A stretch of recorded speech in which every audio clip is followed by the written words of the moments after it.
அன்பர்களே, இன்று திருமயம் ஸ்ரீ சத்தியகிரீஸ்வரர் திருக்கோயிலுக்கு செல்வோமா? புதுக்கோட்டை மாவட்டம் திருமயத்தில் மையப்பகுதியில் உள்ள மலையை சுற்றி ஒரு கோட்டை உள்ளது. இந்த கோட்டையின் மலையை குடைந்து ஒரு புறம் திருமால் கோவிலும் மற்றொரு புறம் சத்தியகிரீஸ்வரர் எனப்படும் சிவன் கோயிலும் அமைக்கப்பட்டுள்ளன. தர்மம் தாழ்ந்து அதர்மம் ஓங்கிய காலத்தில் சத்திய தேவதை மான் உருவில் இம்மூங்கில் காட்டில் ஓடி ஒளிந்து சிவபெருமானையும் பெருமாளையும் வழிபட்டதன் அடிப்படையில் இந்த திருக்கோவில் அமைந்துள்ளது. இந்த கோவில் 9ஆம் நூற்றாண்டில் கட்டப்பெற்ற பாண்டியர் கால குகை கோவிலாகும். இந்த கோவிலில் கருவறையில் சத்தியகிரீஸ்வரர் லிங்க திருமேனியராய் காட்சி தருகிறார். குடவரை கோவிலான இங்கு மிகவும் அழகான சிற்பங்கள் உள்ளன.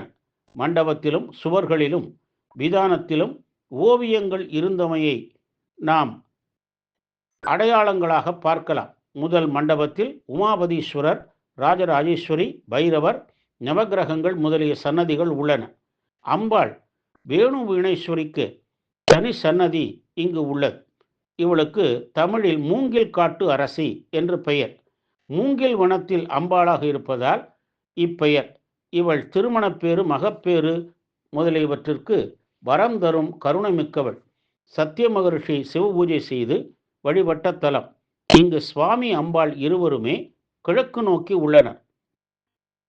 1300 ஆண்டுகளுக்கு முன் மகேந்திர பல்லவன் கட்டிய குடவரை கோவில் இது. இந்த சிவாலயத்தை தனியே சுற்றி வர இயலாது.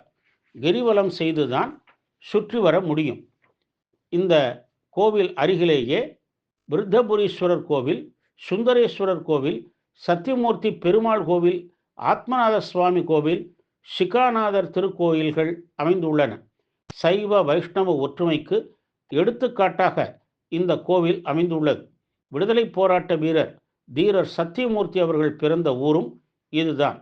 சித்திரை திருவிழா 10 நாட்கள், ஆடிப்பூரம் 10 நாட்கள், பௌர்ணமி, பிரதோஷம், அமாவாசை, தமிழ் வருடப்பிறப்பு, தீபாவளி, பொங்கல் முதலியவை இங்கு விழா நாட்கள்.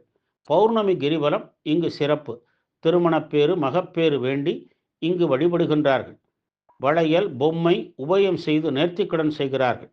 நற்பேறுகள் பலவும் தரும் திருமயம் ஸ்ரீ வேணுவனேஸ்வரி சமேத ஸ்ரீ சத்தியகிரீஸ்வரரை வழிபட்டு உய்வோமாக.